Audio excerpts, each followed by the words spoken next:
So you're a bit to the east of Sudbury, on the east, rather on the west end of the big lake.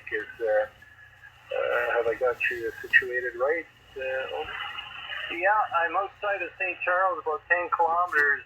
They call it the West Arm of Lake Nipissing, and I'm just short walk away from the actual lake itself.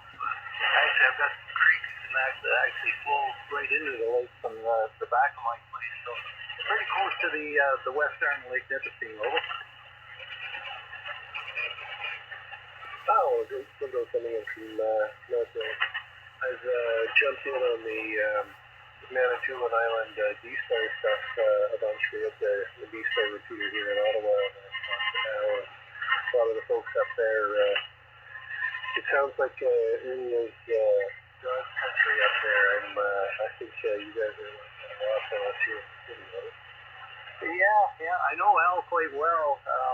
I've helped Al out with one of his classes that he taught over on Manitoulin, and he's helped me out here in St. Charles, getting some of the people licensed around here. So I used to have a trailer over on Manitoulin, not too far from Little Current where Al lives, and he's retired now, and I think he's really enjoying the radio. Over.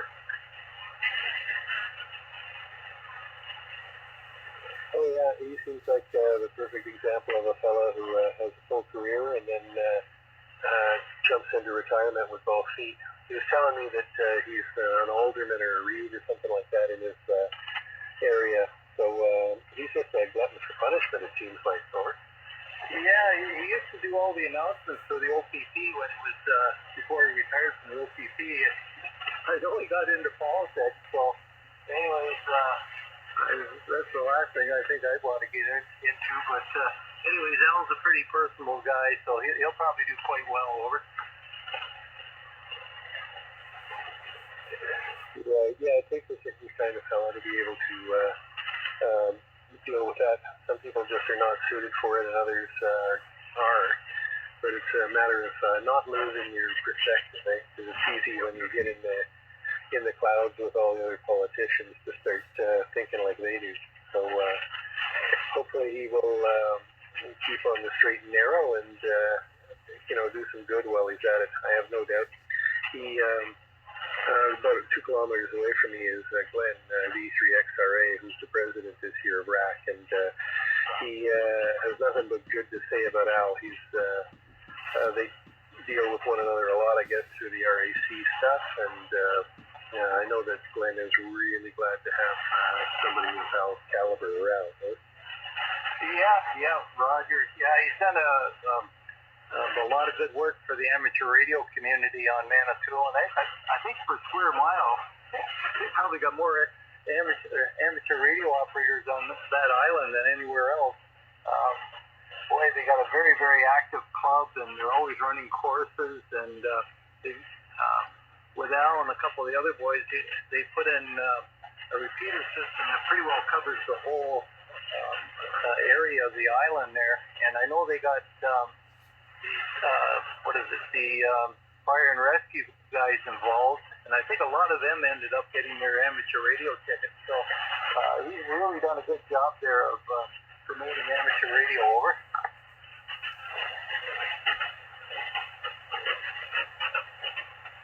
Yeah, that's true. I don't know where he finds the energy.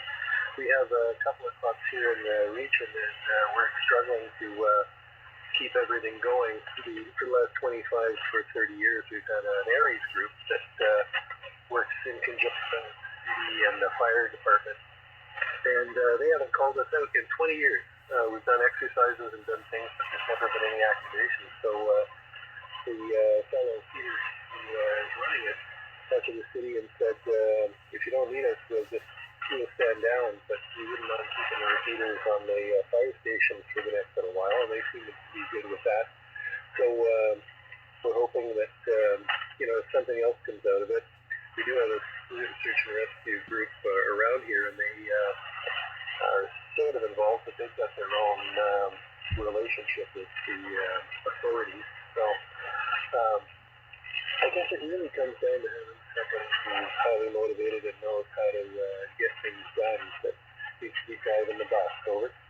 Yeah, that's for sure. And our local town here, I went ahead and I set up all their emergency communications. I set up a Factor 3 station so they have WinLink communications. But I noticed in the last couple of years it's been drifting off really too. They haven't been doing a lot of anything really. I think our town, as far as emergency planning goes, this isn't even counting ham radio. Doing very little. They're doing as much as they have to. I'll put it that way. But I don't know. I think a lot of it is just more word of mouth than action. So if they did have any sort of emergency here, I think there'd be a lot of problems. Over. Yeah, although the old cliche about hindsight being 2020 is true. They don't think they need it until they need it, and then they can't understand why it's not there. But there's a lot of that do the minimum standard sort of thing. I don't know where if that's always been the case, across all history, or if it's just something that comes and goes. But I've seen lately that all manner of things, work-related, personal-related, family-related, that there's been a sort of a drifting towards, well, we'll do the minimum that we need to do and we'll see how it goes. But maybe that's because people's memories are short. However, we're going to keep at her and see if we can't, at least have all this stuff there and have it ready to go. We put up a DMR repeater on the tallest mountain around here. CBC's got a transmitter site on what's called Camp Fortune, and it's about 1,500 feet above the valley here, and it's got good coverage. Goes out about 100 kilometers in east, west, and south, and that's our new thing. We'll try and tie all the regional repeaters together, much in the way of what the Manitoulin group has done, so that at least there's if you need it, you can switch them all on, and you can be heard in all corners. So that's the big hope right now, that will encourage more people to get involved in that side of things. Just knowing that the repeater is there and it can be heard from all over the place, really, I think is going to be a good encouragement. Oh yeah, for sure. And I have that. I forget the name of the system now, but our local repeater here, System Albin. Actually goes right down into Toronto, Hamilton. It's linked through a whole bunch of other repeaters through a backbone, a microwave backbone. They're on CBC towers, I believe, but it's a private channel we have, and it links all these repeaters together down into the Toronto area, over to Oshawa one way and Hamilton the other way. So it's got good coverage, but there aren't many people using it. But that might change a bit there, Dave. When you think of all the problems they're having in other places right now, even, us with our forest fires and everything, what was it, 3 years ago we had forest fires here that where the smoke was so bad I had to get out of here. I couldn't even see the road from the front of my house. And that went for weeks on end there for a while with the forest fires. And they were threatening to evacuate some of the nearby towns. So you can see where these things might be a necessity, with the climate change and all the different storms that are going on. I don't know. I think if I was a mayor of the town, I wouldn't want to put all my eggs in one basket.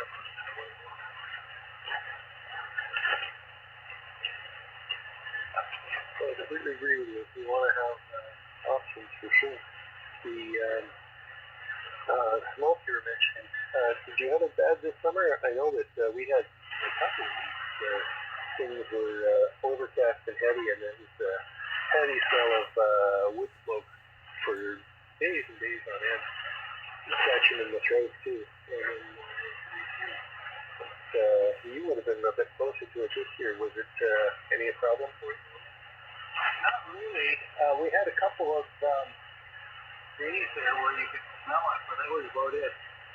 It's funny. I was looking at there was some sort of a map that showed all these. They were like streamers. It wasn't a solid area of smoke, but there was like streamers of smoke that were coming down from the northwest here. And if you would happen to be in one of the streamers, then you really smell the smoke. And I must have been in between them because I didn't smell a lot of smoke this year. A couple of days there you could smell it, but it really wasn't all that bad, Dave.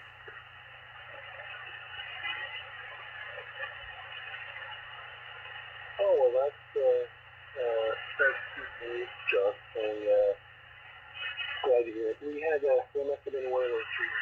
Because we had it for days and days, and then it took a good rain to get rid of it, and it hasn't come back since. You're right. As you say, the climate change, dealing with it, and the being able to have rapid response, that's something that I guess as hams, we think about it. We're kind of proud that we have gadgets that'll help us do that, but when it comes to the rest of the civilians who don't think about that all the time, it's out of sight, out of mind, I guess. So, just keep on, and hopefully it'll be useful. And luckily your signal is really great for, it's about 350 kilometers between us, I'm guessing. And drifted out for a second, but you're 20 over 9 the last transmission, so 30 meters is good to us this morning. Yeah, actually your signals come up here, so the band's done a bit of a flip-flop in a good way, so that works out for us, Dave. Boy, I'll tell you, it's the boys in northwestern Ontario, they've last 2 years they've been setting up communications up north, and they've been doing a real good job. They've got the station set up in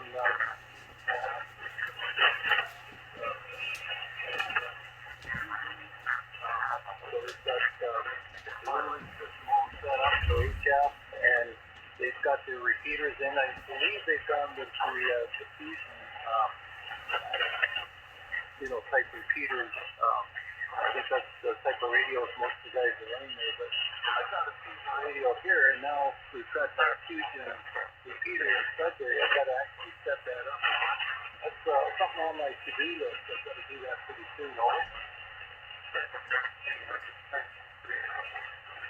Oh yeah, the fusion, that whole fusion thing is, I just happen to have ICOM radio that has a D-Star, and one of the things we got talking about at the sub meetings is, one fellow's got a nice U2, the other guy's got a nice ICOM, and the other guy's got a nice Motorola, and you can't talk to one another, so we put up the, they call that the multi-mode reflector. One of the fellows, Jeff EFF out in Arnprior, has got a server set up, so it sends code into the reflector, so now all of the folks can be heard. So that's working up pretty well.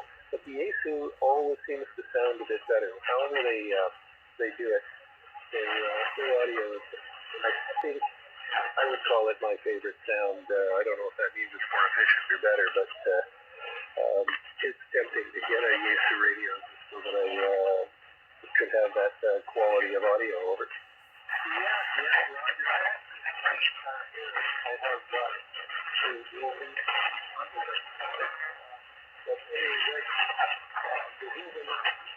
here's what I found, but what the fusion repeater is, you could actually touch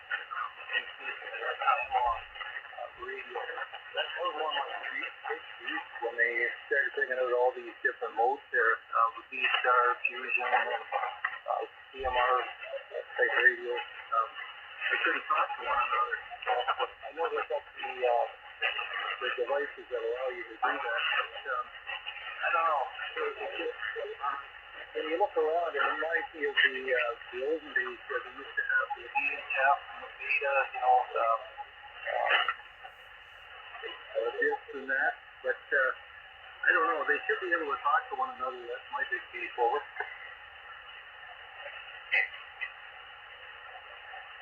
I agree with you. From what I understand, that the encoding that they use is all the same AMD, Alpha Mike Bravo Echo a few numbers are shifted in the key so that one's different from the other. I had bought one of those $100 USB things that allows you to decode the signals, and we were playing around with it to see if we could set that up. Unfortunately, the other tower had the whole folder to put it, so I can plug that thing into my radio, and over the internet I can connect into the A2 or the Q-Star or the DMR, and that all works with a fellow in Holland to get us all trying to release the software. So that's one way around it, but when I was looking into it, I found out that you just need one device and it does it all. So it's a big argument against the proprietary stuff. You wonder why people made the screws all of the same thread pitch and made the heads the same size. Maybe it would be easier to fix the steam engine. Yeah. I got a couple of these about different radios. There's no standardization about what's plugged into them. Even the microphones are different. All the data ports are different and everything else. So it's why they couldn't standardize them. I guess it's just for sales. Well, look, Dave, I better carry on here. I think we could throw up one more call, and I'll probably pick up the next controller for the next hour. Thanks very much for keeping me company. It's been a pretty quiet day today, but talking with you there, it helps fill the time, and you learn a few things. So we'll say 7-3, and we'll talk to you later on. Well, it's been a pleasure, Joe, and it's good knowing you're out there. Thank you for honoring this hour, and we'll keep out of trouble. I'm going to go coffee just about time, and I think I'll get my spatula out and try and slap some more of that mud on the wall. VA3DU from VE3 Bravo Oscar Whiskey in Ottawa, 7-3. Yeah, 7-3, Dave. This is VA3DU for the Provincial net. Is the next controller on there for the next hour?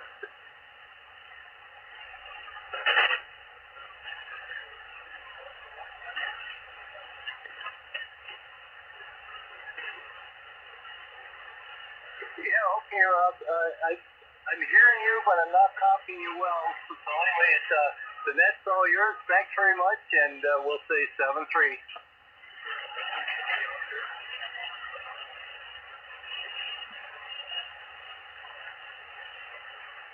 I'm not sure if you were calling me. Victor Alpha 2 Charlie Oscar. Good morning.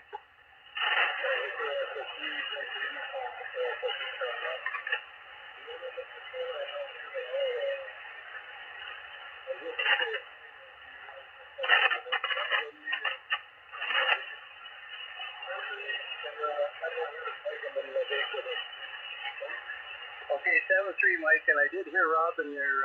Good morning, Rob. Okay, I guess he's not copying. VA3 DU, clear the frequency. So he's handing it over to you. VA3 DU.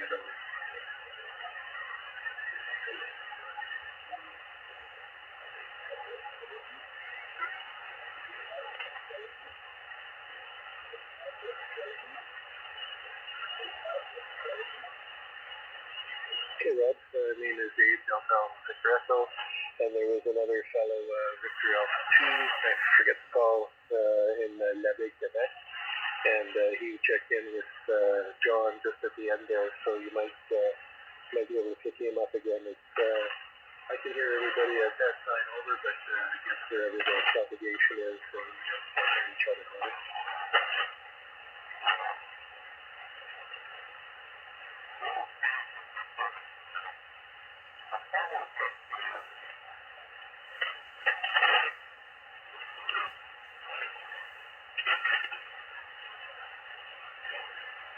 Okay, thanks very much. Well, I better get back to that drywall. It's not going to put itself on the wall, is it? Good luck and have a nice day. The 3DOW.